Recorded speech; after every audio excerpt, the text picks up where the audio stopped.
Salut tout le monde. La dernière fonctionnalité qu'on a ajoutée, c'est le patch du password en utilisant Event Subscriber.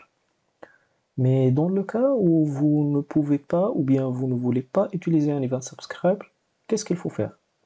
Il faut ajouter un Custom Controller.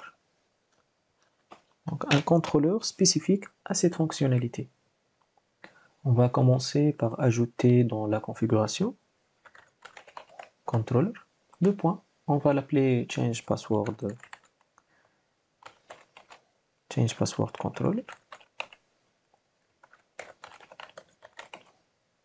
4 points classe.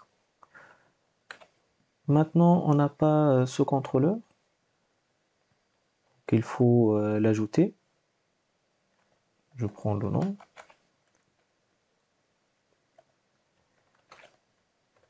.php.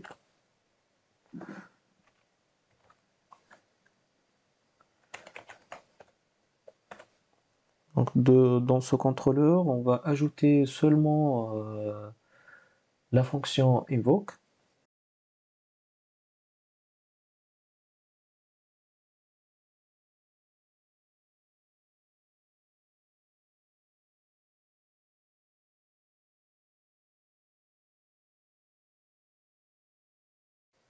Je vais supprimer la méthode patch ici pour qu'il ne prend pas en considération l'event subscribe. Je vais supprimer. Et maintenant ici, on va créer une fonctionnalité pour récupérer les données qu'on va envoyer, faire le hachage de mot de passe et l'insérer dans la base de données. Donc l'ajout de ce contrôleur et ce handle qu'on va ajouter, je vous déconseille de le mettre pour le mot de passe car on va avoir des problèmes, mais c'est spécifique pour d'autres fonctionnalités et d'autres besoins.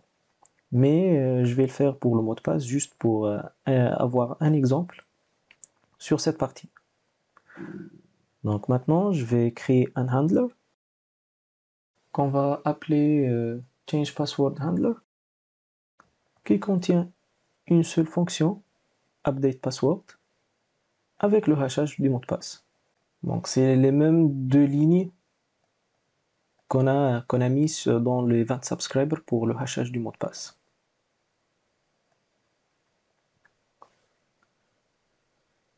Dans le contrôleur, on va appeler cette méthode. Donc je vais ajouter un constructeur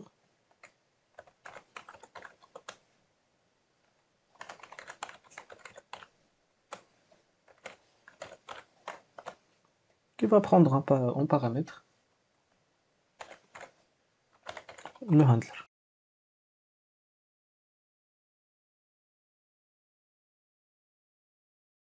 Après, la méthode invoke va prendre en paramètre $data.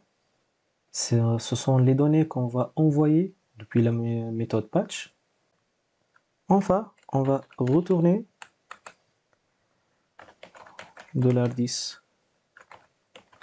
change password handler et on va appeler la méthode qu'on a ajoutée update password qui va prendre en paramètre les datas qu'on a reçues.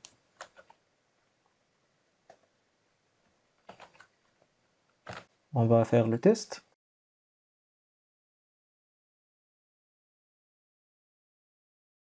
On a un problème. Je vérifie le code. Qu'est-ce qu'on a écrit? Ah ok, on a oublié donc le namespace. On a un autre problème. Je vérifie dans le code. Qu'est-ce qu'on a mis?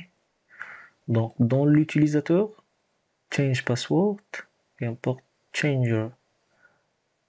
Ok, ça c'est notre problème. Je fais le rename du contrôleur. Donc c'est change password. Ici, change password. Et le nom du contrôleur, c'est change password. On a un retour. Your password name cannot be longer than 20 characters. Ici, la différence entre ce qu'on a fait avec les 20 subscribe et ce qu'on est déjà en train de faire, c'est que dans cette partie, il récupère le mot de passe, il fait le hachage, après, il fait la validation et l'insertion. Par contre, lorsqu'on a utilisé l'event subscribe, il fait la validation, après on envoie le mot de passe haché. Donc pour ne pas avoir ce problème, on va ajouter une option validate. Validate égale à false. Pour dire à API Platform, tu peux insérer sans faire la validation. Je change le mot de passe pour faire un bon test. C'est bon. On vérifie avec la récupération de token. Donc je laisse l'ancien mot de passe. Et je mets le nouveau mot de passe maintenant. Et ça marche. Si vous avez remarqué, on a utilisé le design pattern Action Domain Responder, qui est un raffinement du design MVC. Et aussi, on a utilisé le Single Responsibility des principes solides. Je vous invite à voir ces deux-là pour bien organiser vos codes. C'est tout pour cette vidéo et à la prochaine.